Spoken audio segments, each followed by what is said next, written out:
Lisa Starr shared an application called Padlet with us, and she did an entire session on not only how to use Padlet in different ways, but also how you can incorporate it into your online teaching to engage learners. So if you're interested in seeing a little bit more about Padlet, I would watch the entire session.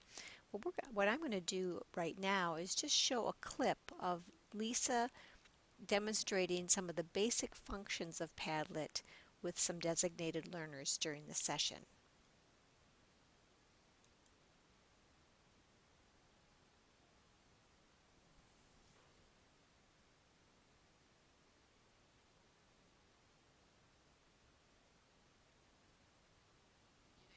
And you guys can let me know in chat if that's the case.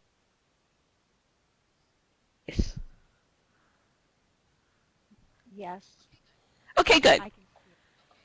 Okay, so what we're doing is we're having them learn, and so you're hearing as they're experimenting with how do you write or interact with a virtual wall. And so the instructions that I posted are here, and I'll kind of move them to the side so you can see that move. And what I've asked them to do is to double-click anywhere on the wall and add a new post and experiment to see what that is like. And then if you click out of it, you can drag it anywhere on the screen you want.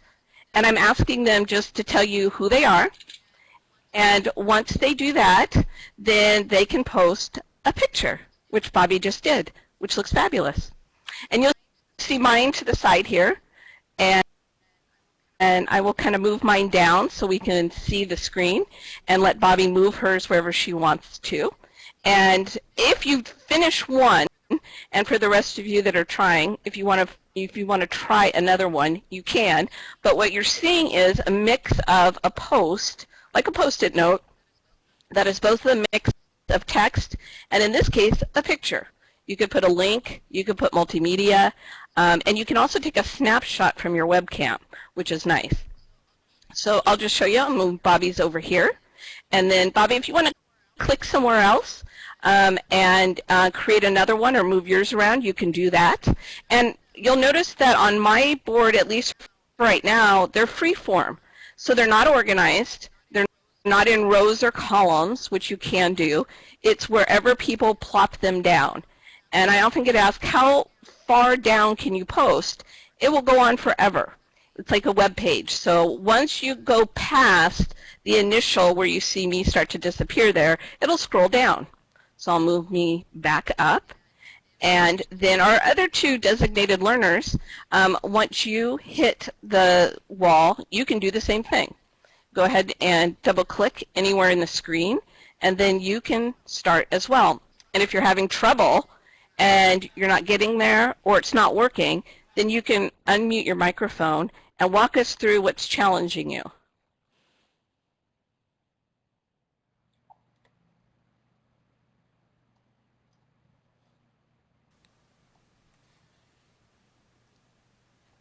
And I will watch the chat as well.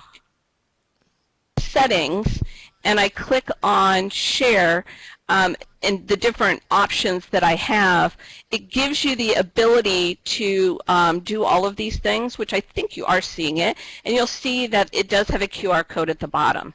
It gives you the embed code, the plugin code if you're using WordPress, and then all of the other types of ways you can share it or export it. So I can take a visual image of the wall, a PDF, an Excel, or a CSV, depending on the type of data that I have.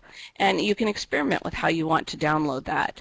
And so that QR code is kind of helpful too. So, and there's no designing. You don't have to tell it I want pictures or I want, it's a mix of whatever everybody puts up and what their parameters are.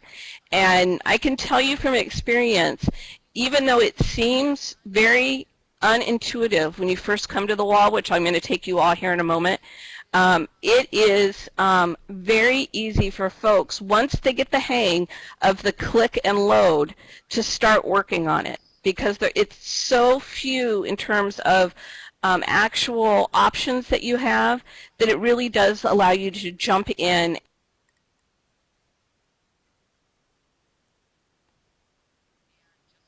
and just get started, especially if you start something, which is always my recommendation. I think I said this on last Friday Live, is I always do something with a social twist first before I do it with learners in a very, like a graded or constructive way.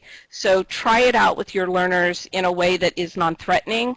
Like today, make it a sandbox before you come in and have them do it on a serious level.